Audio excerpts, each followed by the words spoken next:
Sir மிகப்பெரிய கோடீஸ்வரன் sir, எல்லாமே இருக்கு.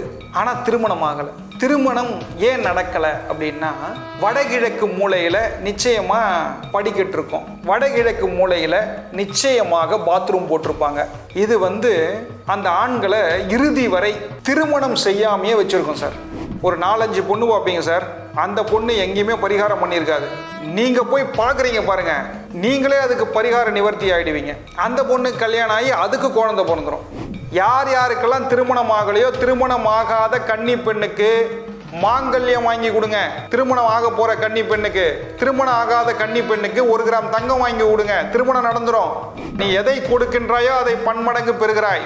பணத்தை கொடுத்தா பணம் கிடைச்சிரும் சார், அன்பை கொடுத்தா அன்பு கிடைச்சிரும், தங்கம் கொடுத்தா கல்யாணம் நடந்துரும்.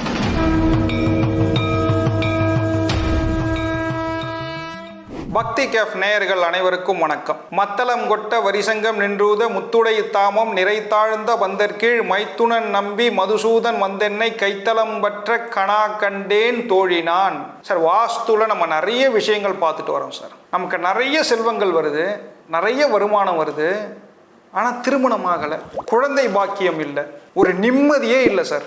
எதை எடுத்தாலும் நிறைய பேர் சொல்லுவாங்க, சார் நான் டென்ஷனாக இருக்கேன் சார், அப்புறம் பேசலாமா சார், நான் டென்ஷனாக இருக்கேன் சார், எங்கன்னா போகணும்னு நினைக்கிறேன் சார், ஊட்டி போகலாமா, கொடைக்கானல் போகலாமா. இது மாதிரியான ஆட்கள் இன்றைக்கு நிறைய பேர் வந்துட்டாங்க. என்னை எம்டி திட்டுறாரு, ஹெச்ஆர் திட்டுறாரு, எனக்கு நிறைய பரிகாரம் பண்ணிட்டேன் சார், ஒருவேளை வீடு ப்ராப்ளமாக இருக்குமோ, இது மாதிரியான கேள்விகள். இதற்கு என்ன சொல்யூஷன் சார்? இப்போது எல்லோருக்குமே ஒரு எண்ணம் என்ன தெரியுமா, கனவு இல்லம். எல்லாருமே சம்பாதிக்கிறது எதுக்கு? இந்த அரஜான் வயிற்றுக்கு தான். அதற்கப்புறம் எனக்குன்னு ஒரு வீடு சார், அதற்கப்புறம் நிம்மதியான வாழ்க்கை சார். இதுதான் தமிழ்நாட்டு மக்கள் அல்ல, இந்திய மக்கள் அல்ல, உலகத்தில் இருக்கக்கூடிய அனைத்து மக்களுமே இதை தான் நினைக்கிறாங்க. அது இந்துவாக இருந்தாலும் சரி, 5 வேளை தொழுகிற முஸ்லீமாக இருந்தாலும் சரி, சர்ச்சுக்கு போகிற கிறிஸ்டின்ஸாக இருந்தாலும் சரி, இவர்கள் இதை தான் செய்கிறார்கள் சார். நிம்மதியே இருக்க மாட்டேங்குது சார். இதற்கு என்ன பண்ணலாம்? வாஸ்துல வழி இருக்கா அப்படின்னா, நான் மறுபடியும் சொல்கிறேன், உங்களுடைய வீடு சதுரம் அல்லது செவ்வகமாக இருக்கணும், வடகிழக்கு பள்ளமாக இருக்கணும், தென்மேற்கு உயரமாக இருக்க வேண்டும், உள்மூளை படிக்கட்டு, வெளிமூளை படிக்கட்டு, உச்ச வாசல், தெருக்குத்து, தெருப்பார்வை, இது மாதிரியான விஷயங்களில் நல்லா கான்சென்ட்ரேட் பண்ணுங்க. 4 பக்கமும் காம்பவுண்டு போட்டுக்கோங்க, ஒரு சிறந்த வீடு கட்டி வாழுங்க. இந்த வீட்டில் ஏதாவது தவறுகள் இருந்தால் நமக்கு இது மாதிரியான விஷயங்கள் உள்ள வருது சார். மிகப்பெரிய கோடீஸ்வரன் சார், எல்லாமே இருக்கு, ஆனால் திருமணம் ஆகலை. திருமணம் ஏன் நடக்கலை அப்படின்னா, வடகிழக்கு மூலையில் நிச்சயமாக படிக்கட்டு இருக்கும், வடகிழக்கு மூலையில் நிச்சயமாக பாத்ரூம் போட்டிருப்பாங்க, வடகிழக்கு மூலையில் சுவாமி ரூம் வைத்திருப்பார்கள். இது அந்த ஆண்களை இறுதி வரை திருமணம் செய்யாமையே வச்சுருக்கோம் சார். நீங்கள் பொண்ணு பார்ப்பீங்க, அந்த பொண்ணுக்கு கல்யாணம் ஆகி பொண்ணே பிறந்துடும். இதெல்லாம் நீங்கள் யோசித்து ரிசர்ச் பண்ணி பார்த்தீங்கன்னா தெரியும். ஒரு 4-5 பொண்ணு பார்ப்பீங்க சார், அந்த பொண்ணு எங்கேயுமே பரிகாரம் பண்ணியிருக்காது. நீங்கள் போய் பார்க்குறீங்க பாருங்கள், நீங்களே அதுக்கு பரிகார நிவர்த்தி ஆகிடுவீங்க. அந்த பொண்ணுக்கு கல்யாணம் ஆகி அதுக்கு குழந்தை பிறந்துடும். இது மாதிரியெல்லாம் ஆட்கள் தமிழ்நாட்டில் இருக்காங்க. அப்படி இருந்தீங்கன்னா, இந்த வீடியோ பார்க்குறவங்க அப்படி இருந்தீங்கன்னா, உங்கள் வீட்டில் வடகிழக்கில் பிரச்சனைன்னு அர்த்தம். இப்போ இந்த வடகிழக்கை சரி செய்து விட்டால் என்ன ஆகும்? திருமணம் நடந்துவிடும், வருமானம் பெருகிவிடும்.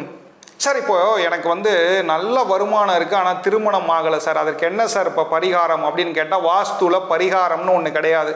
பரிகாரம்னு சொன்னால் தான் நீங்கள் நம்புவீங்க. என்ன பண்ணுறது, உங்களை அது மாதிரி க்ரியேட் பண்ணி விட்டாங்க எல்லாருமே. ராகுவை ஆக்டிவேட் பண்ணுறேன், கேதுவை டீஆக்டிவேட் பண்ணுறேன், நான் கீழே பெரும்பள்ளம் போகிறேன், அங்கே போகிறேன், இங்கே போகிறேன், எங்கே போனாலும் கல்யாணம் ஆகலை சார். என்ன செஞ்சால் திருமணம் நடக்கும்? திருமணம் ஆகணும் அப்படின்னா, திருப்பதியில் ஒரு 1/2 கிராம் தங்கத்தை உண்டியலில் போடுங்க.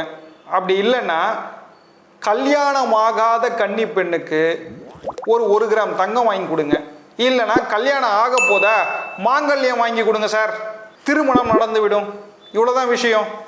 யார் யாருக்கெல்லாம் திருமணம் ஆகலையோ, திருமணம் ஆகாத கன்னி பெண்ணுக்கு மாங்கல்யம் வாங்கி கொடுங்க.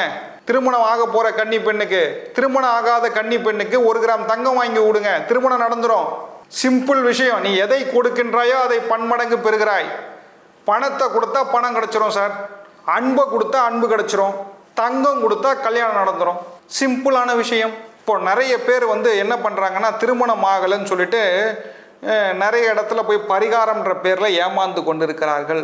அவர்களுக்கெல்லாம் நான் சொல்வது, திருச்செந்தூர் செந்தில் ஆண்டவனை பிடிச்சிக்கோங்க, அப்படி இல்லையா ஸ்ரீவில்லிபுத்தூர் ஆண்டாளை பிடிச்சிக்கோங்க, சண்டை போடுங்க, பெருமாளை கழுத்தை பிடிச்சி கேளுங்க, கல்யாணம் பண்ணி வைடான்னு.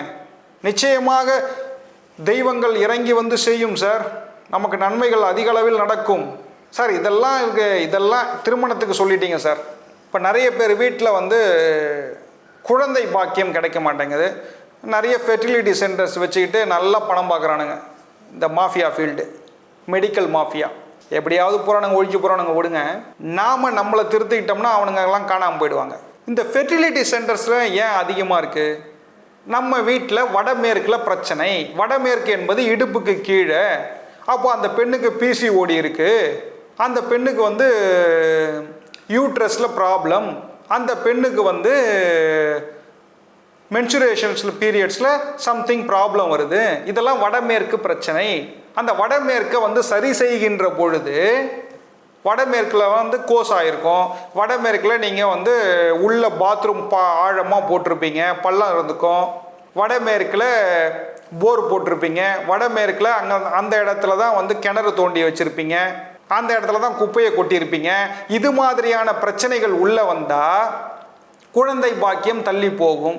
குழந்தை பாக்கியம் உடனே கிடைக்கணும் அப்படின்னா என்ன செய்ய வேண்டும்? ஸ்ரீவில்லிபுத்தூர் ஆண்டாளை கெட்டியாக பிடிச்சிக்கோங்க, ஆண்டாளை கேளுங்க, நிச்சயமாக குழந்தை கிடைக்கும் சார். சார் எனக்கு வாழ்க்கையில் பணம் இருக்குது சார், நிம்மதி இல்லை, திருமணம் நடக்கணும், குழந்தை பாக்கியம் வேணும், நிம்மதி வேணும் அப்படின்னா நான் சிம்பிளாக ஒரு விஷயம் சொல்கிறேன். சனிக்கிழமை அன்று மதுரை மீனாட்சியை போய் பாருங்கள், மீனாட்சி சுந்தரேஸ்வரரை தரிசனம் செய்யுங்கள். எவ்ரி சாட்டர்டே நீங்கள் மீனாட்சி சுந்தரேஸ்வரரை போய் தரிசனம் பண்ணுங்க. மதுரையில் மீனாட்சியை கேட்டால் என்ன ஆச்சுன்னு கேட்பா, உடனே கொடுத்துருவா. மீனாட்சி ஒரு அற்புதமான தெய்வம். முதல் பிரகாரத்தில் சுதந்திரா தேவியாக இருந்தவை இன்றைக்கு 3வது பிரகாரத்தில் மதுரை மீனாட்சியாக அரசியாக இருக்கிறாள், சொக்கநாதனோடு இருக்கிறாள். இக்கலிங்கம் போனால் என்ன, ஏகலிங்க மாமதுரை சொக்கலிங்கம் உண்டே துணை. நீங்கள் ஒவ்வொரு சனிக்கிழமையும் முடிந்தவர்கள் ஒரு 7 சனிக்கிழமை போங்க, இல்லை 8 சனிக்கிழமை போங்க. இல்லை வந்து பெண்கள் வந்து சார் எனக்கு அந்த மாதம் பிரச்சனை இருக்கா, ஒரு 3 சனிக்கிழமை போங்க, மீனாட்சியை பாருங்கள். நீங்கள் அங்கே போய் அந்த மீனாட்சி கிட்ட வந்து எனக்கு நான் வந்து மேஷ ராசி, அஸ்வினி நட்சத்திரம், நான் ரிஷப ராசி, கிருத்திகை நட்சத்திரம், அதெல்லாம் சொல்ல வேண்டாம். அவளுக்கு தெரியும் நீ எதுக்கு வந்திருக்கன்னு. அந்த மீனாட்சியை போய் தரிசனம் செய்யுங்கள், சொக்கநாதனை பார்த்து விட்டு வாருங்கள். உங்களுக்கு நன்மைகள் அதிக அளவில் நடக்கும். நீ எதை நினச்சி போறியோ அதை நினச்சி அதை முடிச்சு கொடுப்பா மதுரை மீனாட்சி. சனிக்கிழமை அன்று பாருங்கள் மீனாட்சியை. சார் அது என்ன சார் சனிக்கிழமைன்னு சொல்கிறீங்க?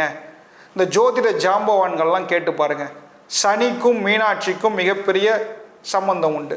சாரதான்னா சனிக்கு சம்பந்தம் உண்டு. யாரெல்லாம் இந்த 7.5 சனியால் பாதிப்பு வருது, பயமாக இருக்குதுன்னு நினைக்கிறீங்களோ அவங்கெல்லாம் வந்து நீங்கள் திருநள்ளாறு போகிறதெல்லாம் யுவர் விஷ். ஆனால் என்னை பொறுத்த வரைக்கும் சார் நான் ஜெயிக்கணும், கல்யாணம் ஆகணும், குழந்தை கிடைக்கணும், கணவன் மனைவி ஒற்றுமையாக இருக்க வேண்டும் என்று நினைப்பவர்கள் ஒவ்வொரு சனிக்கிழமையும் அல்லது ஒரு 3 அல்லது 7, 8 சனிக்கிழமை போய் மீனாட்சியை தரிசனம் பண்ணிட்டு வாங்க. சார் என்கிட்ட பணம் இருக்கா, ஃப்ளைட்டை பிடிச்சி போ, இண்டிகோ பிடிச்சி போ மதுரைக்கு. சார் என்கிட்ட ஃப்ளைட்டில் போக முடியாது சார், தேஜாஸ் எக்ஸ்பிரஸில் போ, இல்லை காரில் போ, மீனாட்சியை போய் தரிசனம் பண்ணு. அந்த மீனாட்சி உனக்கு என்ன தேவையோ அதை கொடுப்பா. உச்சக்கட்ட பிரம்மாண்ட நாயகி மீனாட்சி. நிச்சயமாக உங்களுக்கு வரங்களை அள்ளி தருவதற்கு காத்து கொண்டிருக்கிறாள் மீனாட்சி சுந்தரேஸ்வரர். சரிங்களா? மீனாட்சியை பிடித்து கொள்ளுங்கள், அதிக அளவில் உங்களுக்கு நன்மைகள் அதிக அளவில் நடக்கும். வாழ்க வளமுடன். நன்றி, வணக்கம்.